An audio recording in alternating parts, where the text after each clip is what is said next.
You're listening to Artistic Finance, show 178. On today's show, we discuss the process of designing and producing live shows for music artists. Our guests are both LA-based lighting designer and programmer Erica D. Hayes and Zach Berget, COO and show director of Wasted Potential. We discuss balancing the creative vision of an artist with the logistical realities of large-scale budgets and the workflow behind developing these narratives and visual elements. This is the first of 4 live recordings we did at the Live Design International Conference in Vegas. Thank you to everybody who joined us in the room. It is always a good time when we actually can be in the same room as one another. Now, before we dive in, a quick note. If you find value in the content that I'm putting out into the world, consider supporting me on Patreon. Now, your support helps Artistic Finance continue bringing these types of conversations to the creative community. And you can visit patreon.com/artisticfinance to learn more. Without further ado, let's get to the show.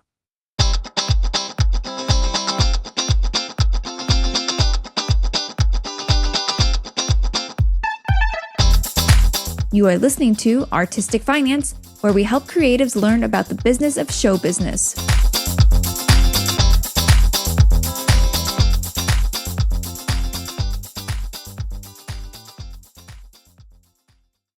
Welcome, everyone, and thank you for being here. We're recording this December 8th, 2024, and we're recording it live at Live Design International in Las Vegas.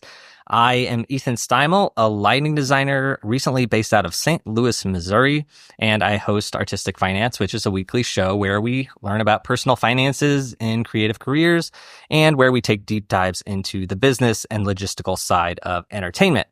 And that is what we're doing today. We are learning about vision, workflow, and budget management for artist-centered music acts.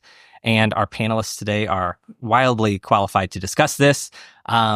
I don't have your guys' bios here, but can you introduce yourselves? So we have Erica D. Hayes and Zach Berget. And let's start with, how about Zach?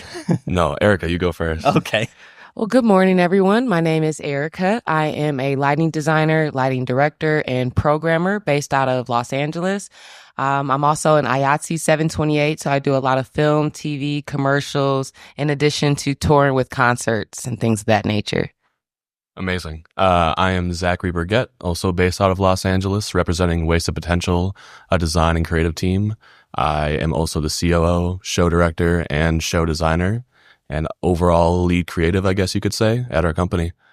Yeah. All right. Well, thank you for being here. I'm very thrilled to be able to share this space with you. And I want to mention that Ebony Madry was supposed to be here, but she had a last-minute gig for Saturday Night Live last night. So she had a good excuse not to be here. Yeah. Zach, do you know about that gig? What was it? Yeah. I was supposed to be there, and then I took 2 weeks off. So then Ebony filled in for me, which is amazing. And thank you so much. Shabuzi, big artist right now, with some big hits. Performed at SNL, did 2 songs, and it went very well. We're very happy with it. So she did a great job. Yeah, that's awesome. That's awesome. All right. And just before we start, a disclaimer that we're a very qualified panel, but we are entertainment professionals. We are not financial professionals. So if we mention budgets, take all that with a grain of salt. And before any making financial decisions for yourselves, consult a professional.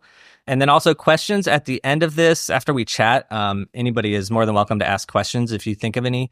But we're also very laid back here. So as we're going along, if you need something clarified or you have a question, just raise your hand and ask it as we go. So now I am from a theater background mostly, and you two are more concert TV people. So I'm just curious about that world. First thing I just want to jump into is vision for, I guess, music acts or whatever acts and things you do. Where does the vision come from? How does the whole ball get rolling for something like that? Does the artist approach you, or do you as a designer go pitch something to the artist? So how does where does the vision come from? Would you like to start? Well, for me, it really depends on the client. Every client is drastically different. I have artists come to me with the game plan. They know who, what, when, where, and how they want it. A lot of times they would have a production designer or a creative director who also has all of these great ideas that I just need to translate into lighting. Then I have clients who give me full creative control and just tell me what their budget is, and I come up with the vision from there, based off of tech writers from venues, what's realistic and things of that nature, and what we're touring with. You know, do we have a tour bus and some trailers? Are we touring with semi trucks? Is this a van tour where they don't have trailers and we're not taking anything? Yeah. So it's so many different factors that go into what the vision is and what's realistic. Okay. And just off at the beginning, I guess, how do you get the job? Like, do you know those details when somebody approaches you about starting the project? Those are questions I ask up front. In our first initial conversations, I'm asking, what the rate is, what the budget is, who's all going to be there, and things of that nature. So I try to get those details before I even take the gig. Got it. Okay. And like in theater, a lot of people have agents. Do you have an agent or work with an agent? I don't. Okay. I don't know. I don't. I'm open to it. Okay. So, Zach, for you, the projects you're on, how does that vision happen? Erica put it very well. It always depends project to project. And I feel like a lot of these questions that you're going to ask today are going to start with, well, it depends on the project. But yeah, like sometimes you meet an artist and they understand their direction. Maybe they come with a couple ideas, whether it's like Pinterest boards, or maybe they're coming at you with just like feeling words. Sometimes your job is to translate those words into the physical world.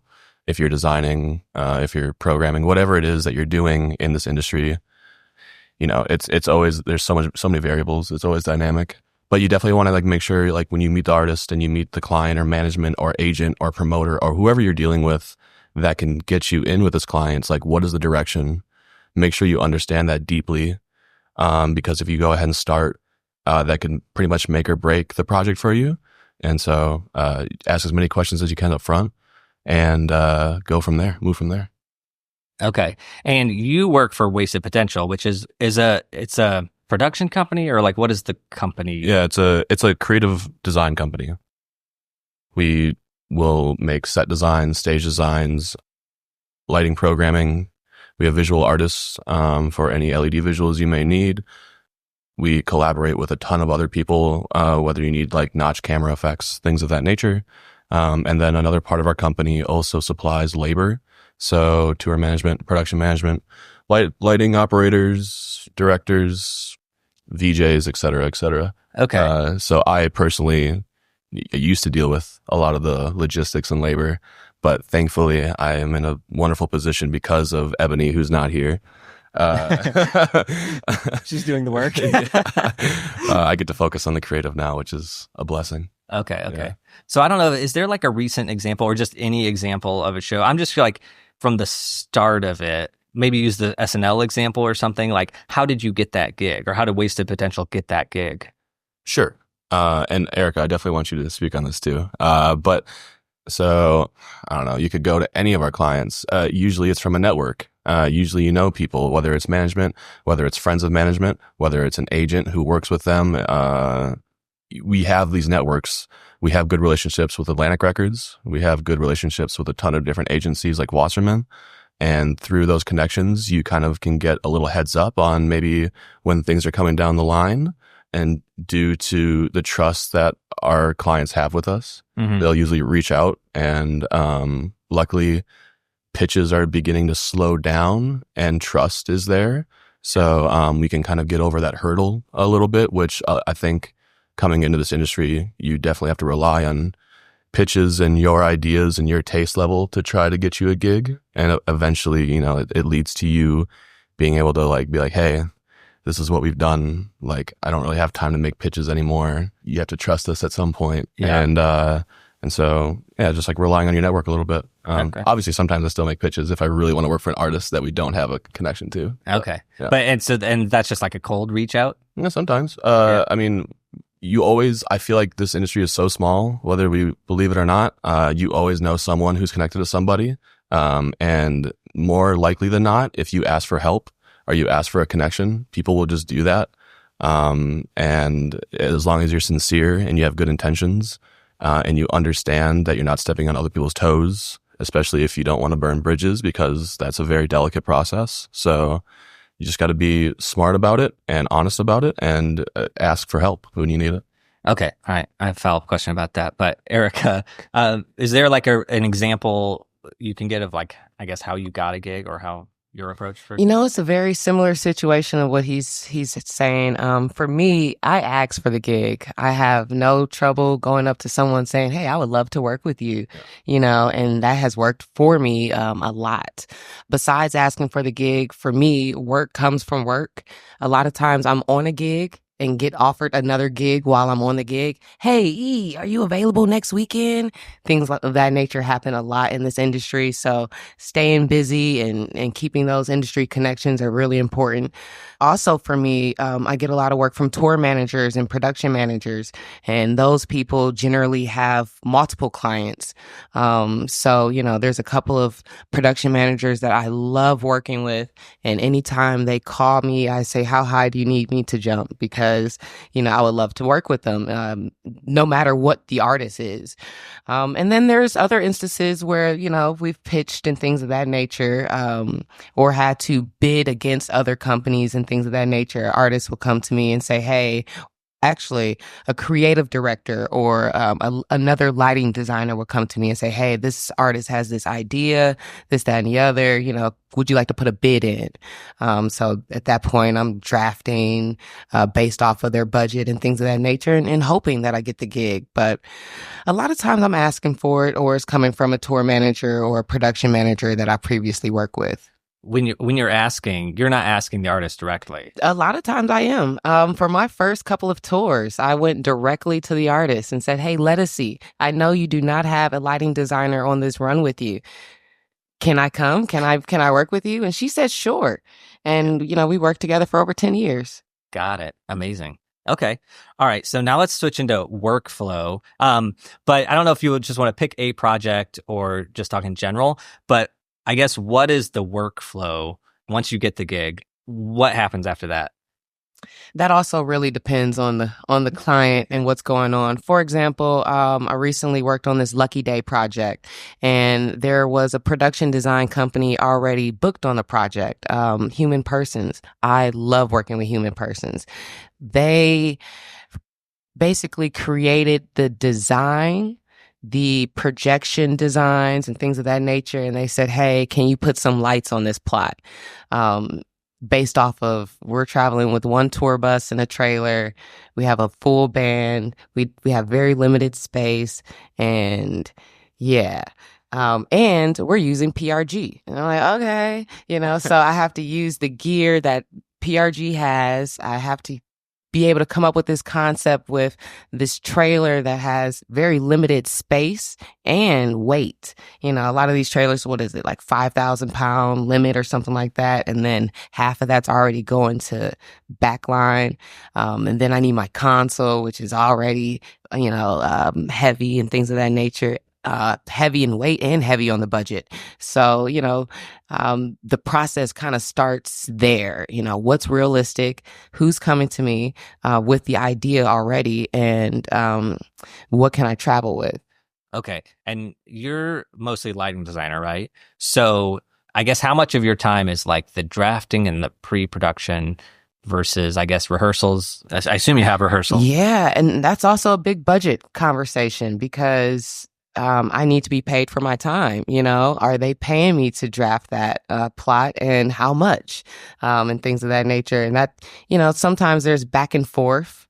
I submit version 1. This is a great idea. And they're like, oh, I love this, but can we change this? Okay, going back to version 2 of the plot and things of that nature. So that takes time in pre-production, and also creating the lighting tech writer that's going to be attached to the artist's writer. That's very important for the advance, before we even get to rehearsals and things of that nature. And also rehearsals. I've done so many tours where the artist didn't want to do rehearsals, and we're like, this is such a big deal. We need, to get into the space together. We need previs. We need this time. But they're like, yeah, we'll just figure it out on the road. So there are those clients as well, in addition to people who are like, hey, we got 3 weeks at SIR, or we have 3 weeks at Center Staging, which is some big rehearsal spaces in Los Angeles. Or they'll say, hey, we have 2 days, so all of that really depends on one, what kind of venues are we touring with? Is it a club tour where they can only max out their financial potential, or versus a theater tour where they can put more butts in seats and things of that nature? That also depends on, that's going to determine how much they're going to spend on those things. Got it. All right. So you mentioned tech writer. So anytime I've had to do a tech writer, it's been on what I'll call low budget or low end tours and things where I was reliant on whatever the venue had. So my tech writer was like, I need something that can do a blue wash or red wash or whatever. And I need some sort of console, this one preferred or something, because I also didn't even have my own console. So that's the only tech writer I'm sort of familiar with. But I'm thinking with something you're doing, if you're taking like a truck with a bunch of gear, what does the tech writer look like? You know what? That also depends on the client. Because like my first tour with Fleticy, she was not traveling with anything. She didn't travel with a console. We didn't travel with any lights. We were just using what they had at the venue. And our tech writer was very similar. We want to create these color washes. We will use your house console. We just need your house LD there with us the whole day and things of that nature.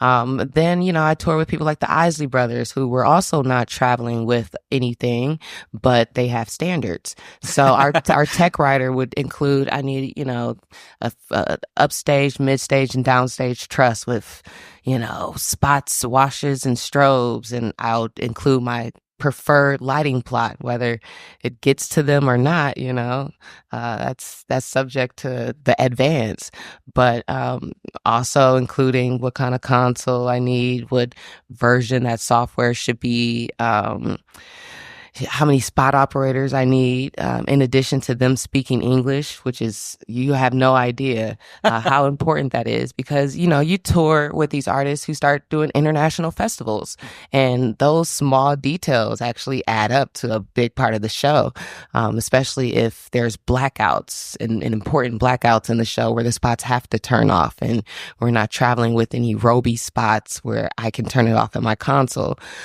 So, all of that is going in my tech writer. Okay. And tangent, but follow spots. I assume you don't get a rehearsal really with them? No, that's also a big budget thing, because they would have to pay to have those follow spot operators at sound check. And, that's a labor call. In a lot of these union houses, it's a minimum labor call of X amount of hours and this, that, and the other. So a lot of times the artist doesn't want to pay for that. But if you're doing a big arena tour or a stadium tour and they're traveling with their own spots, I did this run where I was working with the opening artist for Usher, and the truck drivers were our spot operators. So they would drive. Yeah, right. That was crazy. But we had the same guys every night, and they knew the show and they loved it. It was fun. So it just depends on so many different factors. I've never heard that before. That is crazy. Yeah, it's crazy. Wow. Okay. Okay. All right, Zach. So after you get the gig and you know the vision, what you're working for, same question for you, which is, how does the workflow go into effect, and what does it look like to up on stage? Sure. Would you like to talk, should I talk about this from the perspective of a set designer, or how would you like me to talk about this? Yes. I guess. Well, exactly. I don't actually know what you do really. Yeah. Well, so, but like I would call you a production designer. Sure. Is what I would say. Sure. So let's do that, from the wasted potential. That sounds great. Let's do production design. So, usually after initial calls, after talking through budget, making sure that we all feel happy about that, I would usually go into that kind of meeting when we talk about budget with a mood board to make sure that I'm kind of aligned in some way, shape, or form with maybe previous conversations. After that, we go into the conceptual world where we will go ahead and make a concept deck or booklet where it starts with like our initial V1 concept. Maybe that's something where it's just showing like the set, if there's like fabricated items or big set pieces or XYZ things that are like the powerhouse of the show, I guess you could say. And then from there, if they're liking that, we will go ahead and then implement other aspects of production, whether we add in lighting, lasers, if we haven't already. And we will go ahead and push that based on the budget that's allocated for production. After that, if that's all locked in and it's advanced, the production manager approves budget and we're good to go. We'll start diving into the creative, where that's kind of where like sometimes on projects, I'm just a production designer or a set designer. And then sometimes I'll turn into like a show designer or director, depending on the project. Cause obviously we collab with like a ton of people, but if I am that, then I will kind of like switch over and start building out our, basically our show design, our show direction, which is like a song by song conceptual deck, whether it's like how the show is going to evolve, if there's a plot line with the show, if the artist wants to be here and then here, and if there's a reason for all these movements, if there's a reason for these colors and these feelings, we start building that out so that our programmers, our lighting programmers, visual artists, laser programmers, it goes on, have an understanding of what's happening. Choreographed dancers, everyone needs to have this information. And so trying to get that as detailed as possible, getting artist approval, getting management approval, and, working through that is really important. And sometimes you have a lot of time to work on this, and sometimes you have a very limited time. So you have to limit your expectations, limit your quality, I guess you could say, try to make it as quality as possible, but understand it might not be perfection. And if you're okay with that, move forward. A follow-up question for you. Do you ever have clients who don't know the budget or? Oh, definitely. So how do you navigate that field? Do you just not work with them, or do you have to teach them? Great question. Actually, I'm working with an artist right now. I'm not going to name them, but I'm working with an artist right now who is like starting to make waves. And so, like once an artist starts reaching like House of Blues level venues, or even like a little bit bigger, like bigger clubs / like theaters / maybe halls, sometimes their team have like never done that before, and sometimes they're really green, and management comes to us asking us questions. And so this artist I'm working with right now is like, I was like, hey, do you guys have like a budget allocated for this, for production and creative costs and et cetera, et cetera?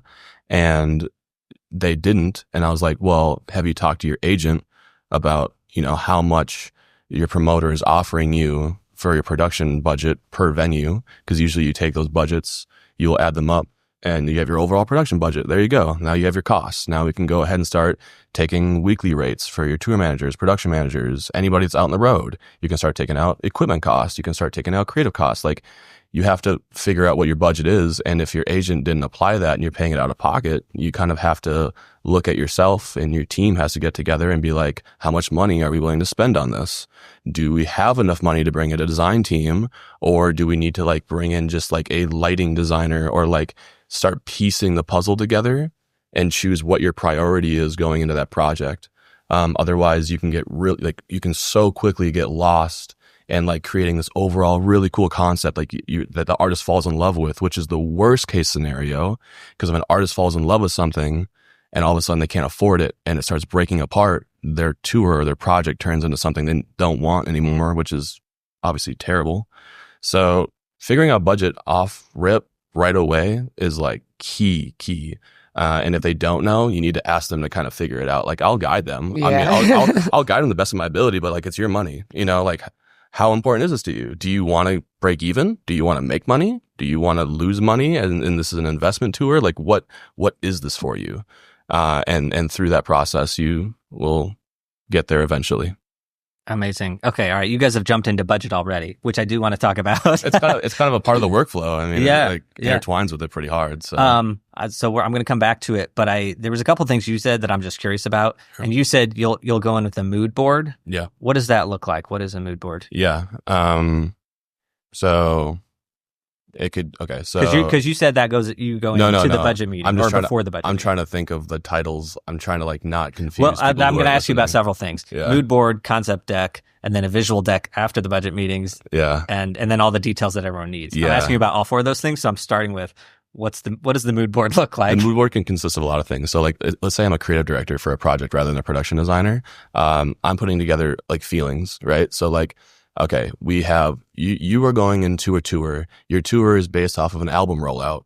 Your album rollout needs to have creative pushing it. Maybe you need artwork. Maybe you need overall marketing for your Instagram posts, and et cetera, et cetera. Maybe you need merch. Maybe you need all these different design components, and we need to bring in all these different artists to go ahead and build this project. And based off of that mood board and that feeling that we all agree upon eventually, hopefully, that's when like production design can also start getting involved, because it's like this is the feeling we're going for. This is the aesthetic that we want. Can the production support that aesthetic, and can it support it through whatever the budget allows? I'm a huge fan of like fabricated items. It's like 4 years ago when I met, or 5-6 years ago, I met the owner of our company, and he was huge in fabrication, and it like brought me down this wormhole where it's like, oh my gosh, we can start like building all this custom stuff that we want as long as budget allows. And so, yeah, with the mood board, you just have to like lay out all these things depending on what your title is. And if you're just a production designer, usually there's a creative director, or usually there's something to go off of to build your concepts, hopefully, even if it's just a Pinterest image. Okay. So then the concept deck, Yes, which you also said was like before the budget, or like before the budget. Well, sometimes it just depends on the artist. It depends how willing I am to like.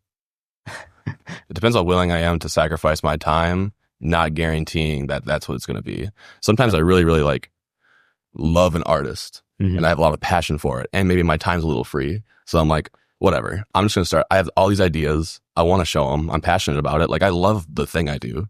So it's like, I don't want to be, like rude or be like, I need budget locked in before I start doing this. But like, sometimes you have to do that too. It just depends. Okay. So then the concept deck is something that you are doing yourself? I will work with so at Waste Potential, we have graphic designers. And so I will make like a concept in like Capture or Vectorworks, or even like Procreate on your iPad. I'll draw a concept or whatever, and then I will usually export like a model, whether it's like a GLB or DWG or whatever, send it to our graphic design team. They will import it into a software called Blender, or you can use a million other like 3D modeling softwares that you want, whatever you want.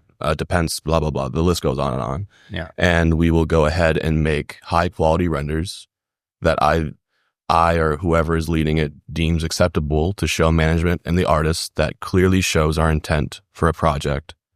And luckily, the synergy with our graphic design team has gotten so well that we can do it pretty fast. So it doesn't waste much time. Before, it was like a long process. So we'd have to be very selective with who we did it with, because that's an investment of time. But we've gotten pretty quick at it now. So okay, that's what like the concept deck would kind of consist of, is just like, here are these beautiful renders. Here are simplistic renders. Here are notes pointing at specific things. So it's very easy to understand what you're looking at.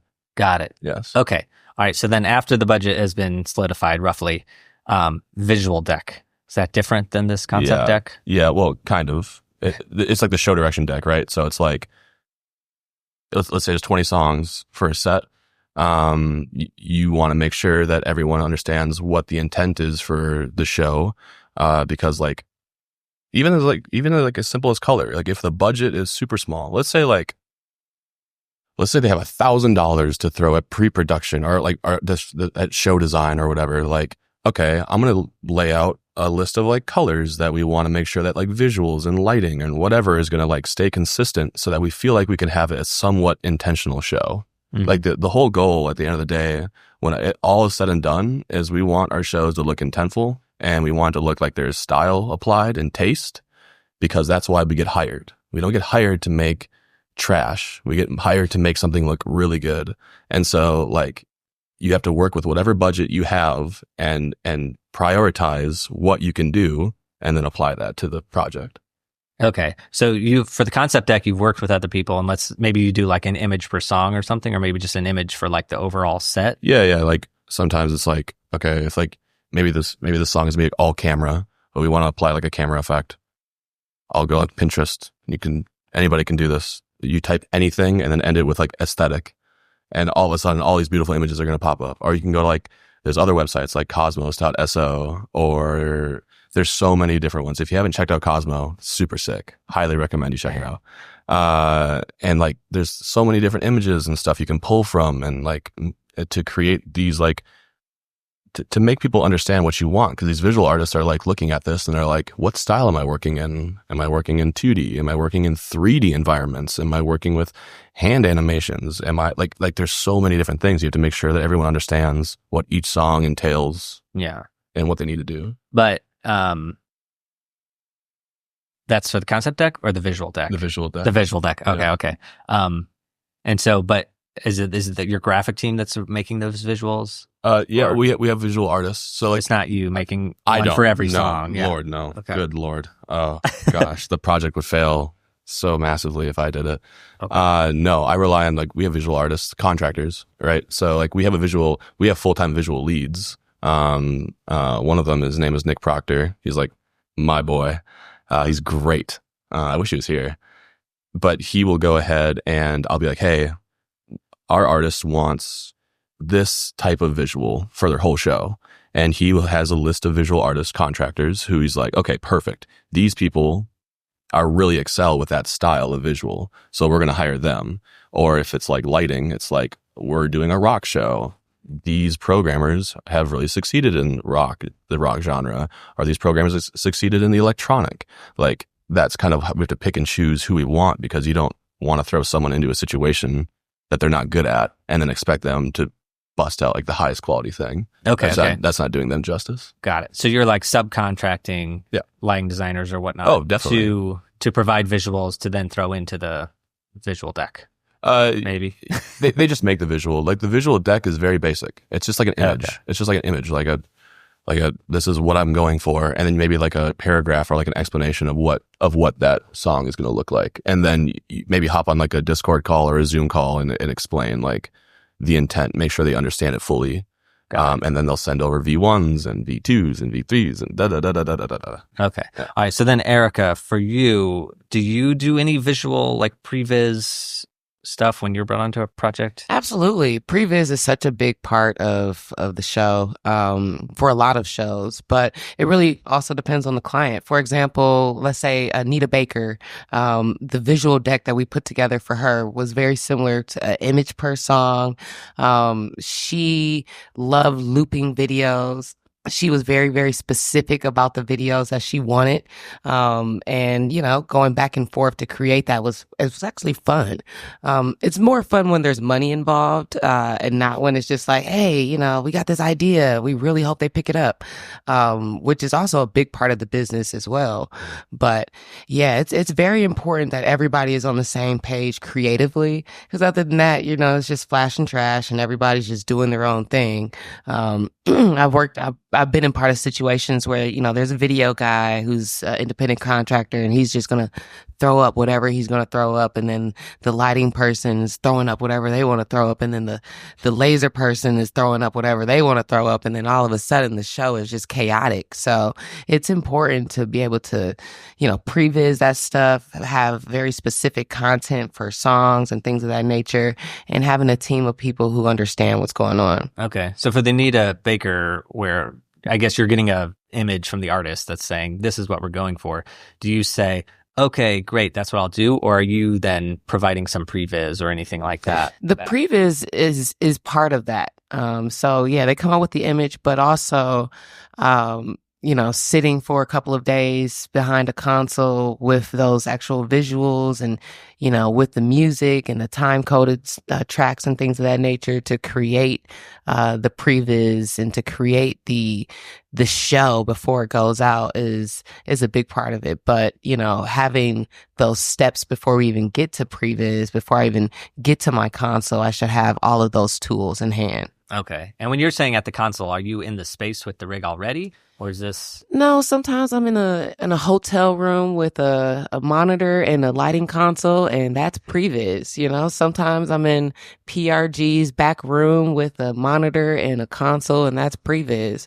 And other times, I would have those days beforehand, and then we get to a space with the actual rig, and we can, do a Q to Q with the rig and see what's actually working, what's not working, and things of that nature. But that's also a budget thing. How much money does the artist want to spend with the rig without getting paid for having butts and seats? Yeah. And then with the previs, is any of that previs stuff go on to the final show? Or absolutely. Sort of that's what the previs is for. So like, let's say you make a Q stack for a song. You're taking that Q stack into the real world? Yeah. Okay. So it's not like you're just making a ig for, because I assume you draft the rig in Vectorworks and things of that nature. Yep. My process is generally, drafting the rig in Vectorworks. I'll export it to Lightright, get, all my paperwork and things of that nature.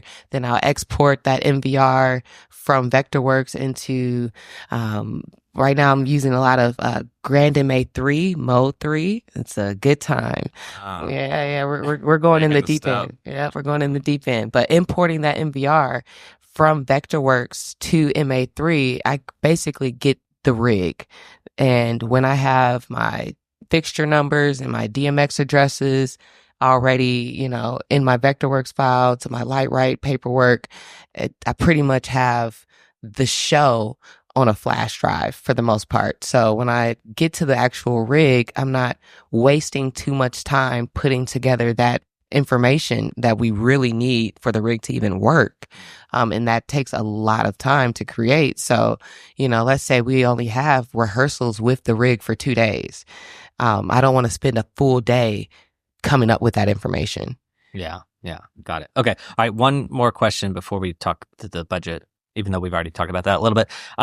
But you mentioned the details as the show designer or something, getting the details out to everybody, like choreographers and laser designers and lighting designers, getting all those details out to the people who need them. Mm-hmm. What are those details? Okay, so let's just start with like the where the artist even is, right? Are you what room are you going to be in? Is it a club? Is it a theater? Are you going into amphitheaters? Are you going to arenas? I'm going to say arenas for right now, just because that's where more variables can come in the artist movement and play. We have a show that's on the road right now. It's a Rod Wave tour, or it's a 360 tour. Rod is moving all over the place. He is in the round on this giant circle LED floor. Sometimes he will go to this giant like lift turret arm that we have, and we'll go over the crowd. Sometimes he'll walk back and there's another catwalk that you can walk to the band to. He goes up an elevator. There's so many movements. So it's like, for a lighting designer and programmer to program the show, they need to know where he is, because you don't want random stuff happening. Like if he's going to be coming up the elevator or the lift, we want to spotlight that. They need to know when those moments are. If we have choreographed dancers, we need to make sure they're not running over the lift as he's coming up. It's things like that. You have to like make sure that the details are there so everyone understands like the basics at bare minimum of like where everyone is going to be, what's happening, why are we shooting spotlights from over here and over here? Why are we only using a small section of the video wall to highlight him standing in the middle? Like if he was just standing over here in the corner and we wanted to create this moment, that makes no sense. So it's just trying to like logistically put everything in place so that everyone understands like, okay, we're doing this because of this. We're doing this because of this. Like it's just creating like a layout or like a map of the entire show aesthetically. Okay. And logistically. So sending out like the venue drafting to people who need it, and sending out like a slideshow of the show. Yeah, slideshow for sure. I use Google Sheets like religiously. So I have like a slide per song sometimes, and I will go ahead and put in little notes, like especially if there's like SFX. I will I will go ahead and put like this pyro in this song. And sometimes there's a software called Cue Points that's like super useful. I love Cue Points. Cue Points is amazing. And you can do so much exporting out of it, which is also really beneficial to like a lighting programmer. But like I'll use Cue Points and I will just make like, different colors for different cues, and like red is pyro. Maybe I have comets, maybe I have CO2, maybe I have a lift moment, maybe I have choreo moments, and I will go ahead for every single song and do basic cues. I don't want to overdo it, otherwise it gets confusing. But you start doing all of that, and you can screenshot that, bring it into your Google sheet little slide, and you can see where everything's happening. And so like programmers and visual artists can reference this information and be like, oh my God, I know exactly what's happening for every single song. I know where they're going to be. I know what we're doing. I know the SFX that are going to happen. So you aren't overriding and like clashing. Like stuff like that is what sets apart a good show from a great show, I think, and those kind of details. Got it. And Erica, so I assume you're getting information from somebody like Zach or something that's like, this is the venue and this is the artist. Well, I guess or she's creating it herself. Right. Yeah. It also depends on the client situation because, I love walking into the situation and they have the idea already ready and I can just implement it. And then there's times where they have no idea what's going on and they want us to create that. So, yeah. Okay. And then do you have to provide details to anybody, or is it sort of like you just do your thing and then when it gets up on stage, or like that's good, or do you have to like let people know like I want to use 4 follow spots in this moment or something like that, or I really want the artist like to stand over here because I'm trying to do something. Yeah, it also depends on the client. For example, the Isley Brothers, we travel with low-line fog. We use it for a couple of songs or whatever. Especially there's this moment where Ernie Isley is doing a song. He's doing his solo and he wants to be engulfed in the low-line fog. So, he's on this side of the stage and nothing else is going on stage. The background singers are off, the dancers are off, and things of that nature. And Ronald Isley, who's the lead singer, he's getting a drink of water at this time. His spotlight's off and things of that nature. But I'm also calling spots at that time. So, a bit of choreography on all ends is very important. Got it.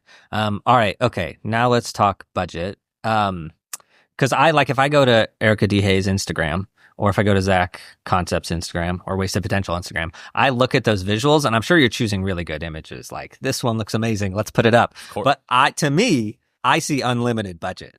I'm like, wow, they have all the money in the world.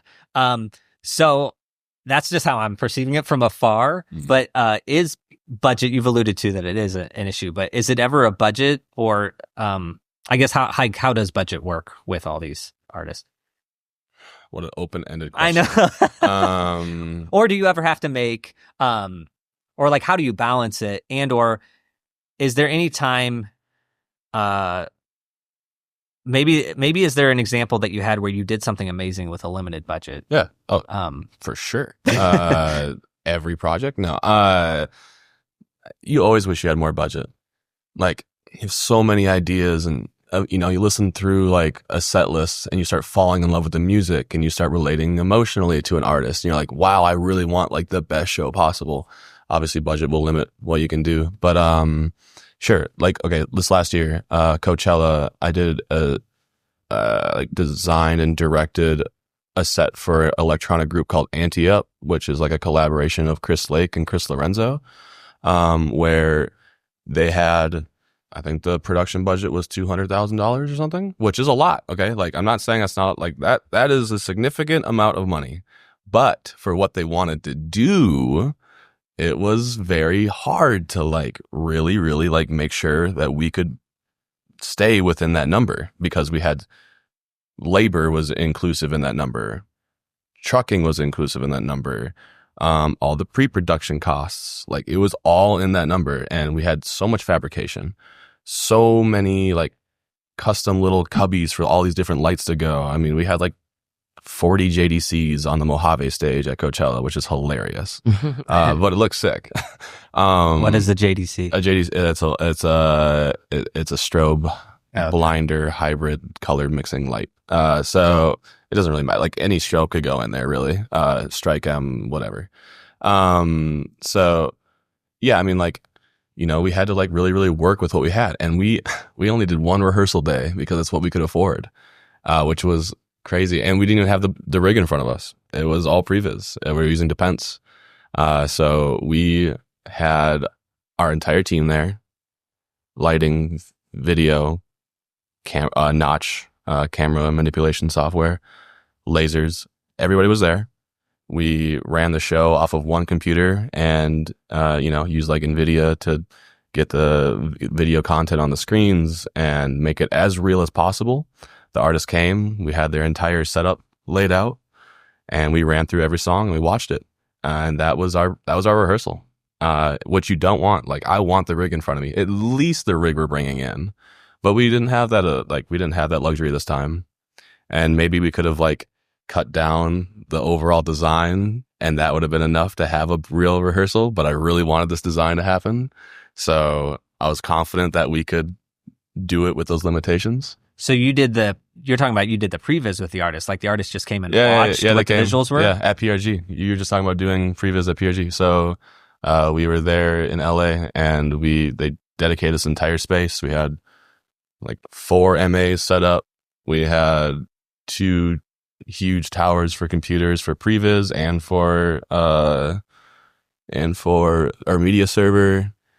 Everything. We had everything in that room, and we played it off of one giant television, and we watched the whole show that way. Okay, so the artist wasn't like walking there blocking at all. They were just watching it. They were just watching it. They were sitting in the back watching it with management, and I was sitting back there talking through it, and I'd be like, all right, let's go to the next song. Okay. Make sure time code's working, make sure everything. I mean, at least we could check that. Like, at least you can like check and make sure like playback is accurate to what you've been looking at on your own system. Because that's a whole thing in and of itself. Did you say this was in Egypt? No. That was a wait. Which one is this? Where was this? This was Coachella. So Coachella. Indio. I don't know where I got Egypt from. We had a conversation before this podcast started about an Egypt show. Let's not get into that though. Okay, because I was going to be like the shipping logistics are good. You're good. But that $200,000 number, does that include your paycheck or like the wasted potential paycheck, or is that like already solved? And then once you get into budget discussions, you're like, okay, I think it did. It didn't. I think it included part of it because I creative directed the entire album rollout, but I think there were separate creative costs. I think we had 2, if I'm not wrong, I think we had 2 proposals. Yeah. One was like a album marketing creative proposal, and one was like a production. Yeah. So, that's what we had to work off of for that one. Got it. And I don't remember exactly what it like all entailed in that overall number, but it was a while ago. But yeah, we made it work, and they had a super successful show. Yeah. So it was great. Okay. All right, Erica. How do budgets work with you, and or do you have an example of where you did something amazing where you wished you had more budget? Yeah, I mean, I always wish I had more budget, especially coming from the R&B and hip hop world. It's really a hit or miss depending on what the space is. For example, we just recreated all the visuals for the Isley Brothers show, and she had 200,000. I had 2,500. All right. They wanted new visuals for each song for $2,500. And I said, oh, that's not realistic. All right. And it's so interesting. Like, the least amount of money they have, the more expectations they have. I don't know how that works, but it's just like, oh yeah, we want this grandiose idea, but we don't have the money behind it. Still make it happen. And we hired a couple of video contractors to create some looping visuals that went with the songs they wanted to redo. In addition to, we created some very specific visuals for some songs that were really popular for them and things of that nature that they wanted not to be looping videos, but, songs that played on time code that may have had the lyrics. For example, they have this song that everybody sampled, including Ice Cube, but they wanted Ice Cube or some parts of his music video to be, in the video and things of that nature. But, when you're taking something from YouTube, and you want to put it on this 4K LED wall, there's a lot of stuff that goes in between that. In addition to it being time coded. So the BPM of his song was not the same as the BPM or the beats per minute of the song that we're doing. So just being creative and putting that together is very interesting. But yeah, I probably should have said no to that gig. It was a lot of trauma that came from that project, but that's what this whole industry is. Got it. I do just want to say I've definitely worked on projects where like I've only had let's say 5K, and they didn't want to bring a lighting operator on the road, but they wanted time-coded lighting. So we made a custom package for them where we built like this automator within our lighting file where once they press the one macro, the show is engaged and whatever song you play, it will go. And we had to show like, I'm not going to name artists, but like the guy he brought on was a friend. Had maybe like Max had maybe gone to Guitar Center before to buy something. So like you have to like, sometimes you have to make things that are like so simplistic that anybody could do it. Colors are amazing. Color tape is like goated for that. So like I've worked What is color tape? Like gaff tape, like yellow, like yellow, be like yellow goes to yellow and purple goes to purple, and it's like a 2-year-old can't mess that up. So I hope that this grown adult can't do it. So like it's just stuff like that. Like I've definitely maybe the first project I mentioned was not a great example of working under a constraint. So my bad, but like no, but I mean because I'm gonna go look up that Coachella thing because I think I saw it. Is it the thing with like the rocks? It was like a speaker stacks. It was like it looked like a warehouse rave from the 90s in the UK was thrown on a Coachella stage. Yeah, basically. Because I'm going to go look it up because the 200,000. It seems like you did a lot with that. There was a lot. Like I know 200,000 is a lot of money. I'm not an idiot. No, like, I know. But like Erica's saying 2,500. But Erica, you're talking about overall the whole thing. Yeah, exactly. And Erica would be like her 2,500 would fall in. Yeah, I've also been there. Like we have. Did you have a question? Wait, 1 second. I want to try this. I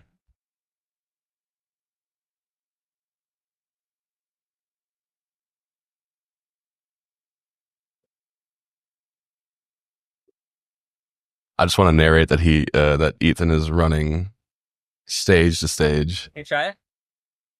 Okay. He's now pressing buttons on the audio mixer. This 1, 2, mic check. There we go. Hey. All right. So the question is, again, multifaceted in a way that obviously Isley Brothers, if people aren't familiar in the room, they're very classic R&B group, right?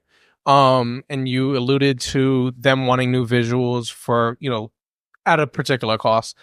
How do you navigate dealing with superstars of that magnitude and then having to educate them behind the costs of production elevation, and then also in the reverse of that, when dealing maybe with a smaller artist or a smaller group, how do you bring up the concept of a budget and then have them, conceptualize that the value is there?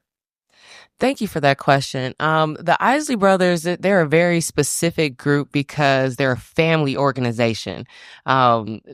They tour with their family. Ronald Isley's wife is his manager, so to speak. She's also the creative director, so to speak. She's doing everything, so to speak. She keeps him on the stage, okay? But between you and I, she had a lot of the ideas that she wanted.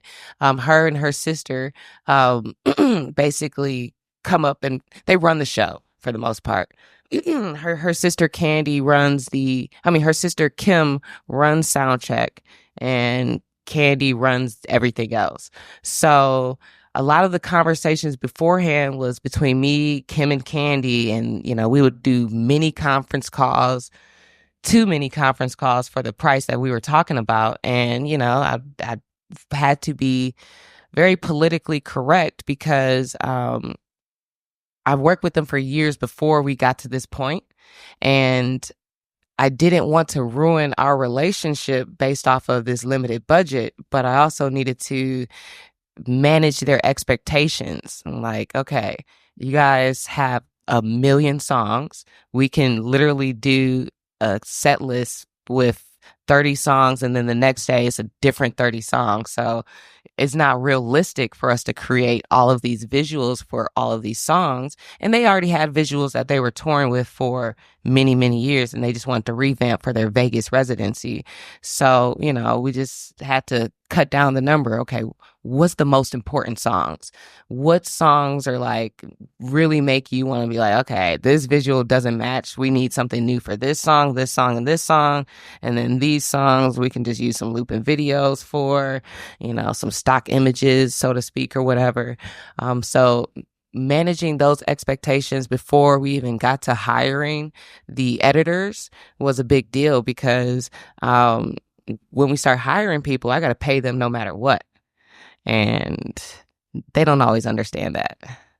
And so a different artist who may not have the notoriety as the Isley brothers would, I actually like working with them more because they have more realistic expectations. They're not expecting you to do everything for them because of who they are. Budget is really important, but I don't want you to think I'm just in it for the money, but I am, because this is business. So yeah, managing that, those expectations up front is really important, but still keeping the relationship good is also really important. Yeah. Amazing. Okay. So I've reached the end of my questions, though I do have a couple more that I thought of. What was I going to say? Oh, does anybody have any questions? Any more questions? Okay. Oh yeah, right there. Oh.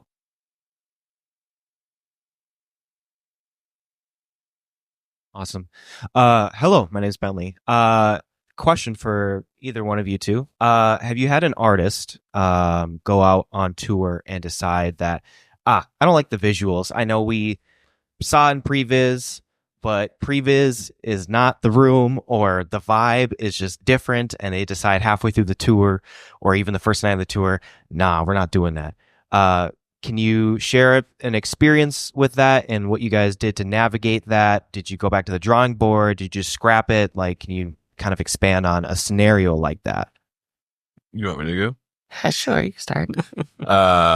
Yeah. So it's very important, and you learn this through experience, that laying out what an artist can expect from a budget that you send to them, a proposal, has, exactly how many revisions that they get, how many redesigns, if there's any redirection changes.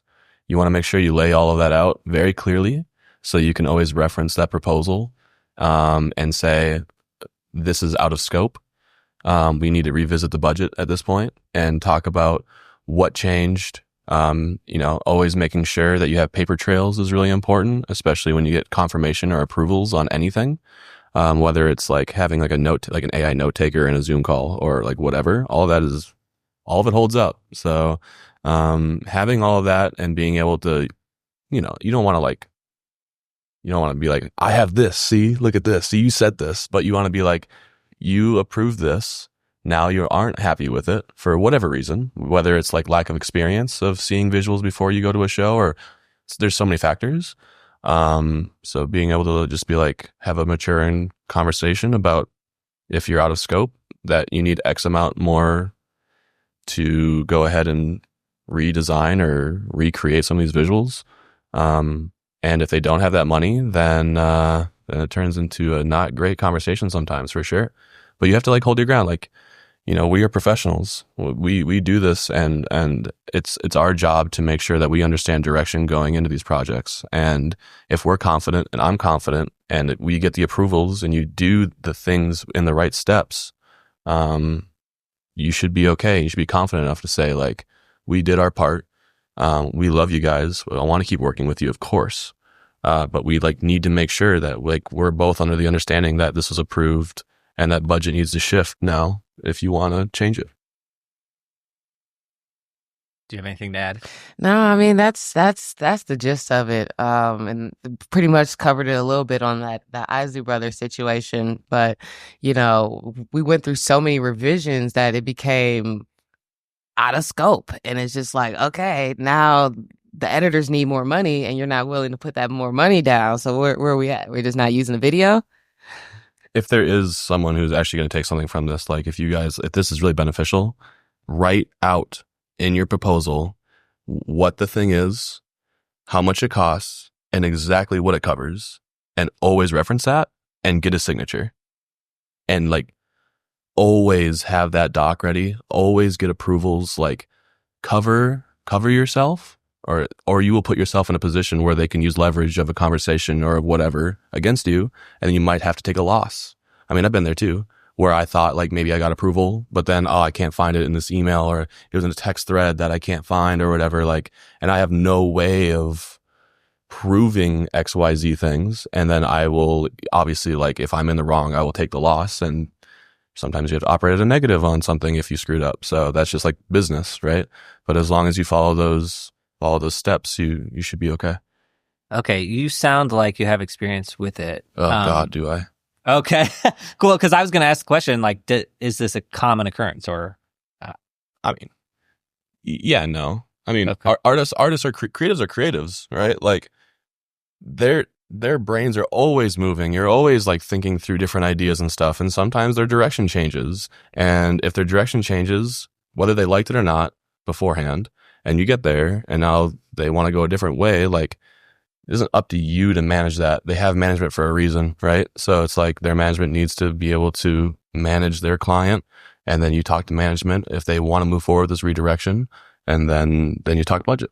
It's as simple as I want to add on that because I love when there's that buffer of management in between me and the artist, because I really don't like to go directly to the artist for anything. Oh, yeah.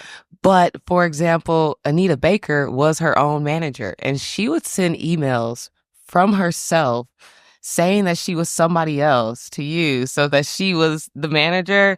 It was crazy. Okay. I've dealt with something like this before too, Crazy. where someone will make a fake email with a completely different name, so there's like credibility to their business, but it's the same person. It's the same person. It is.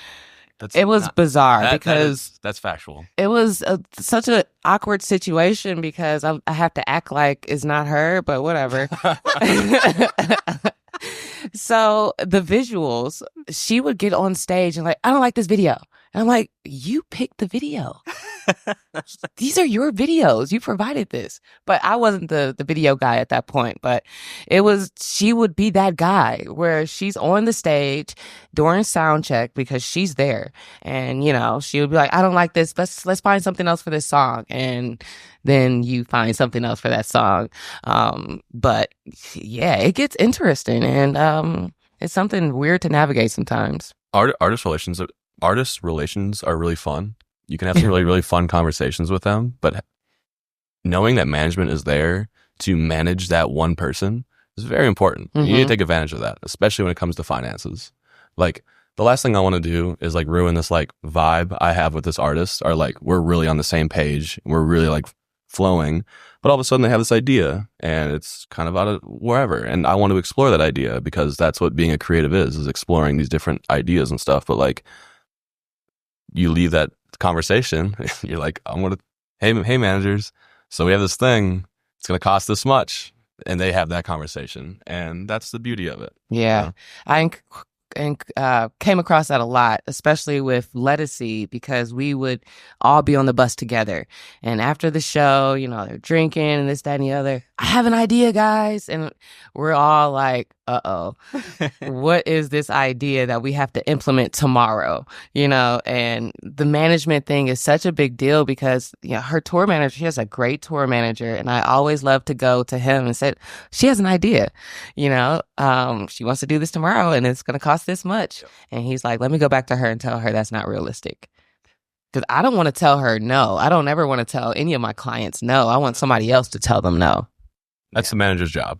So we're here to bring solutions to ideas, and management is there to limit those things. So amazing. All right. Any more questions? I'm curious to know about your relationship with like engineers and technicians and like people who are getting the technology in the space, and kind of the relationship that you all have with them as far as that kind of aspect, and if it's like a production company or it's just like people that's getting different contractors that's getting in the space, and kind of what that process is like for all of you. So you mean like the vendors that I'm getting my lights from, or the people making the lights? No, whoever's putting it kind of in the space, and kind of how deep that relationship has to go as far as like, I need these lights here, or if you're the artistic director as well, as far as like, this is kind of the scope of what I want and the gear, and kind of how that all goes into the space. For me, it really depends on the situation, because I have preferred vendors that I love working with. For example, in Los Angeles, I love working with Kinetic Lighting. The QC process of what they do with their gear before it even gets to me is wonderful. There's been so many times where I've gotten gear from really big box companies like a 4Wall or something, and the gear comes to me and there's still a tag on it from the previous gig that says NFG, or no effing good, because it's broken or something like that. And I always remember those situations, but I have preferred vendors that I work with. I also have preferred techs that I work with that understand getting direction from a woman, which is something for some guys at times. I don't like to fight with anybody. I'm just like, this is the lighting plot. This is what we're doing today, guys. And there's so many ways to skin a cat that I don't have to micromanage people to get that cat in the room. But I do like my prep to be set. So I have cable looms that have yellow tape that goes to yellow tape. I have my lighting plot that says this yellow tape goes to this yellow tape. And I'm working with the house electricians or the house LD to, get my package in there. But, there's been times where people have ideas that are different, than what you're used to for that particular venue, or they know their venue and they know how to run things better there. And, it's okay to let them do what they need to do to get the thing up safely. But safety is the most important thing. I don't like people rushing to get stuff done. I've been on gigs, corporate gigs, concert gigs where people have gotten injured. People have died on gigs, and it's unnecessary to die in this industry because we're like making make-believe. This is just entertainment. I've been on gigs where stagehands lost their fingers because they're rushing to load the truck and stuff. So that's, as long as they can do it safely and efficiently, this is my lighting plot. When it comes to like engineers, like technicians, operators, et cetera, I definitely like rely on certain people at times. Like if I'm coming in and I just do like, let's just say I do like production design or set design, I will always go up and say express my appreciation towards like the people that are doing the job, though I might not even interact with them as much. Like it's always like nice to hear a thank you. And then like if there's ever like automation, in a show, whether it's like a turret lift or whether it's actual like a kinesis system, going up and talking to those people, making sure they feel comfortable is like super important, especially because the safety of the artist and everyone below them or above them or whatever is in their hands. Making sure they feel comfortable. Again, extending appreciation. That goes like such a long way as you grow. I mean, I came up as like a stagehand, interned at a production house, was a technician for a while, then started learning how to be an operator, learned Hog and MA and then became a programmer, and then you start getting into design, and then whatever. I just fell into this really. Remembering like where you come from and your roots and all those people like in the passion you had during those times, and like making sure you express appreciation because everybody is trying so hard to make quality. And yeah, it goes a long way. Awesome. Any more questions? Yes. Well, actually one more. Okay. So, I had a former student that I ran into this morning, Katerina, and she's interning here, but she's working another session. But she had a question, and that was for students studying lighting and theater, can they work in concert or TV environments like this? And if so, what can they do to sort of cross over into more of that side of the industry? Absolutely. I have a student that I'm working with now. Her name is Lauren Dixon. She is a student at Cal State working on her master's. When she's off on break and things of that nature, she comes and works with me as like an associate lighting designer, things of that nature. put her on tours. I sent her to Egypt with Jason Derulo and things of that nature. Yeah, I mean, it's very important to be diverse in this industry. I mean, yeah, theater is great, but as we saw during the pandemic, it can shut down. Concerts are great, but as we saw in the pandemic, it can shut down. So being able to do other things is very important. So especially for students who, want to make money and things of that nature, there's money in corporate AV. There's money in all types of lighting industries that you can do. Even if you have a theater background, you can still get money doing other things. Amazing. Do you have anything to add, Zach? You don't have to. Yeah, no, I do. I would love to just say that, like, be prepared to not be in a controlled environment anymore and work under extreme pressure from a lot of different variables, like whether it's the artist, whether it's a creative director looking at you. And I don't really operate as much anymore or program as much anymore, but when I did, like, I got screamed at many times, and you have to be able to, like, operate under that stuff. It's not, like, ideal. Like, you never want to be, like, screamed at, but during a show, passion can kind of take over certain people, and it's never personal, usually, hopefully. Sometimes you have to deal with those types of things. So understanding that in school, there's, like, a taste level that maybe you need to, like, dive in deeper on. I feel like you get taught, like, the technical aspects, and you get really, really good with, like, I don't know, gel numbers and da-da-da-da-da, whatever. But, like, you need to develop, like, a style and a taste, especially when programming. Really just keep pushing. And when you graduate, that is not even close to the end of the road. So, like, never stop pushing yourself or learning or figuring out different styles or different techniques or different ways to program and different genres and how, like, there's so much to learn. So, yeah. Awesome. Okay. When I was teaching, my advice to that question, or students that were interested in concerts and things, I said, reach out to people like Erica, Zach, and Ebony, who is really great. She will meet with any student that I throw her way. For real. Especially if they're LA based or wanting to go that direction. So when I was in Phoenix, she was like, send them all to me. But she's really good at just meeting with people and answering questions. So that was one thing I said. And then the other thing I said to all of them was learn Grand MA. Okay.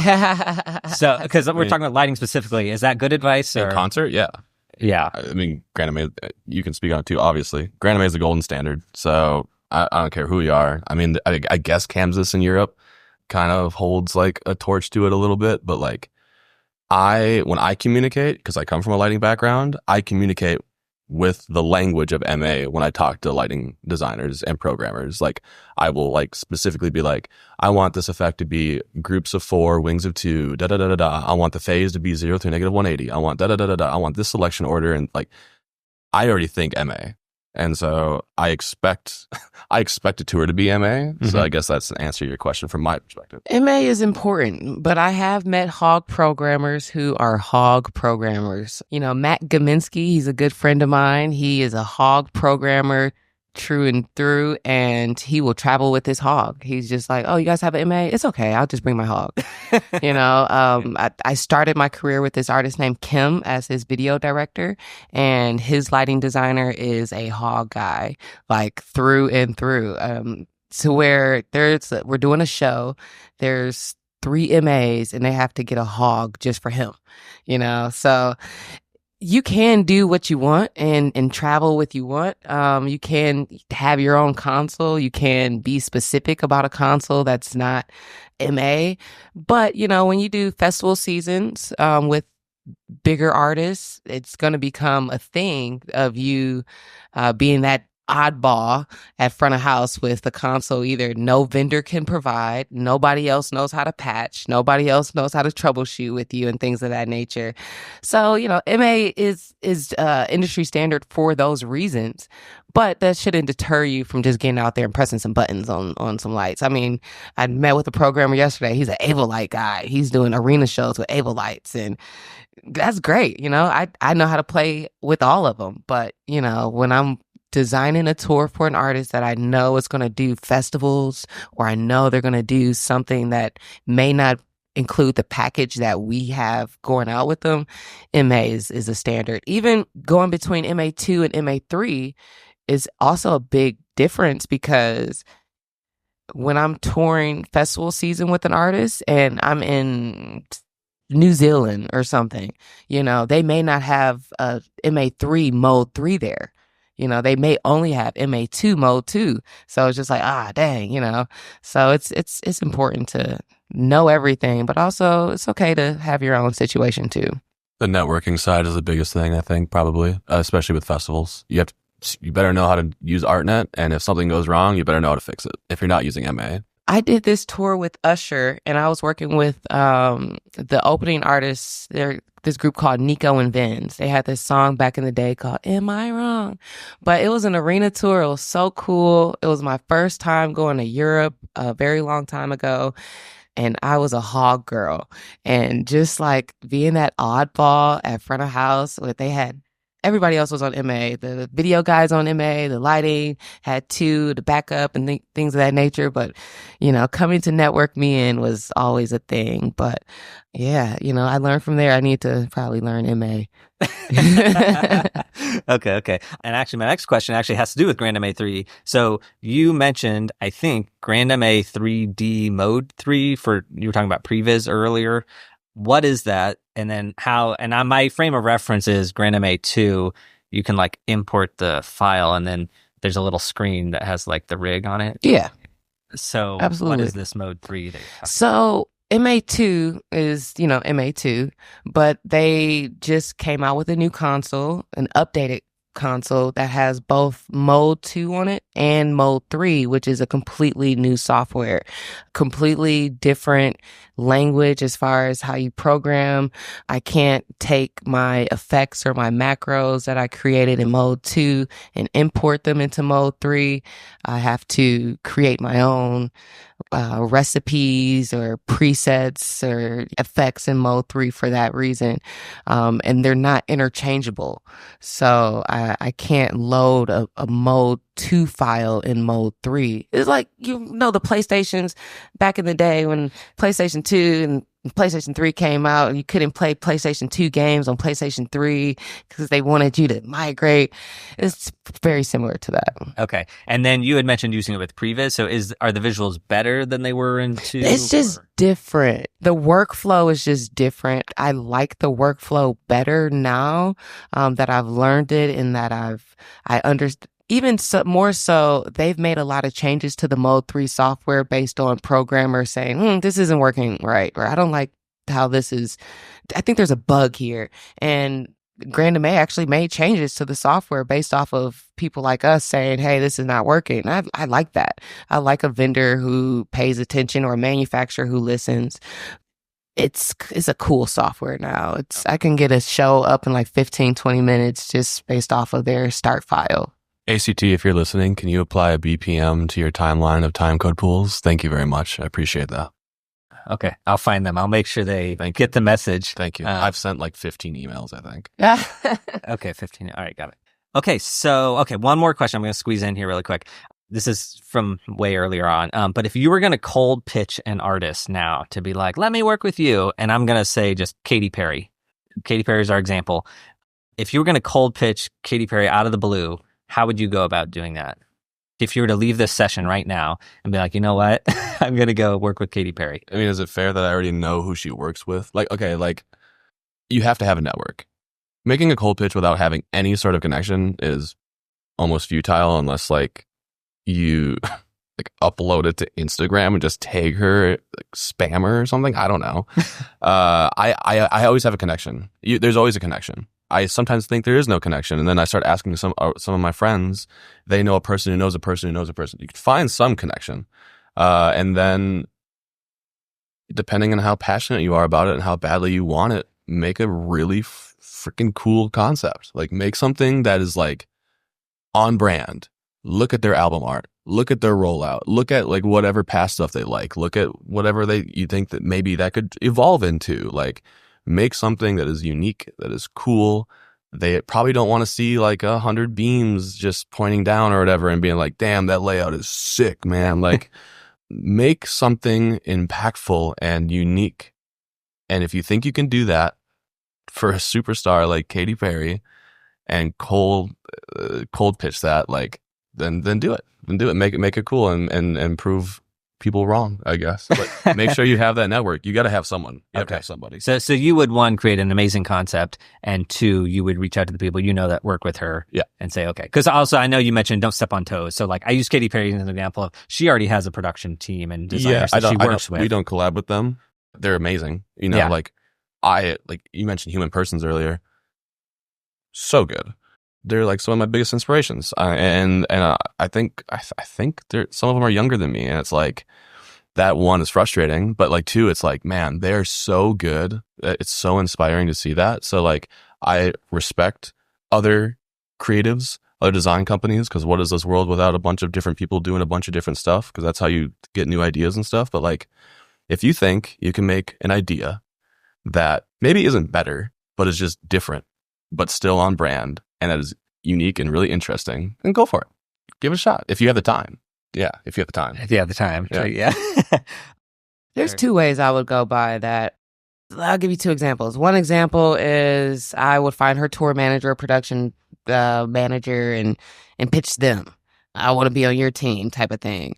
Or there's a situation where I'm at a party, right? And then there's Katy Perry. Holy shit, I want to work with her, right? So like, at that point, do you take the opportunity to go pitch her right then and there? I mean, she's like probably drunk or 2 drinks in or something like that. I'd say yes, right? Right. That's the thing. Okay, so my theory is closed mouths don't get fed. And I'm not the biggest like Bible person, but a Bible verse I always think about is Matthew 7:7. Ask, seek, find. Ask and it shall be given to you. Seek and you shall find. Knock and the door will be open. At the very minimum, what's she gonna say? No, And then all right, well, at least I pitched Katy Perry. Well, and I've watched enough American Idol to know that her dad was a preacher, so she's all in the Bible verses. So that might work. It could work for her. It might work. I'm not a friend, no affiliation. Okay. I just stalk her. Okay. Okay, amazing. All right, we have reached our time. Thank you, guys. And I think I'm going to rename this episode, It Depends. Yeah, but I also want to thank Ebony Madry, who is not here, but she had the idea for this panel, and she sort of project managed it to this point remotely. I also want to thank Steve, who is a Patreon patron of the podcast and was walking around sound checking and handing out the mic. Thank you, Steve. Sick. So Erica, Zach, thank you for sharing this time, this energy, all your experiences. It was amazing. I learned a lot. I'm super glad that I was here. Yeah, thanks for having us. Can we give them a round of applause really quick here? I didn't expect anybody to show up, so this is amazing. Look at this. Huh? All right, so yeah, that's it for today. So until we do this again, everybody break a leg. Awesome. Thank you. That's it for this week's episode. Thank you to Erica and Zach and everybody in the room for all that energy. And a big thank you to Ellen at Live Design for inviting us to partake in LDI. You can find links to everything we talked about in the show notes or at artisticfinance.com/178. If you enjoy these conversations and want to help me create more, please check out our Patreon at patreon.com/artisticfinance. Your support goes directly toward keeping this podcast alive and growing, and retroactively helps me pay for that trip to LDI. Now, this is our last episode of 2024, so let me just say continued happy holidays to you, and thank you for sharing this time, this podcasting time with me every week or whenever you listen and catch up. I wish you a joyous, creative, and prosperous new year. And of course, remember, if there's anything that I can do for you in 2025, just reach out. Now for the dad joke to end the episode, and this happened when I was in Las Vegas for LDI. So one of the nights, I went out to the Tiki Bar, and that is not on the strip. So I had to get a lift, and on the way out, I saw a magician driving down the street. Now, I think it was David Copperfield, but I couldn't really tell. It was dark, so I'm not exactly sure. But this magician was driving down the street, and then he turned into a driveway. That's it for today. Until next time, break a leg.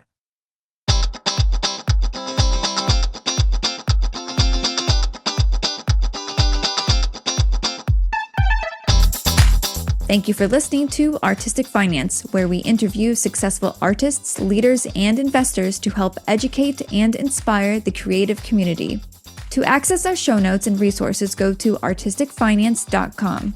This show is for entertainment purposes only. Before making any decision, consult a professional. This show is copyrighted by Artistic Finance.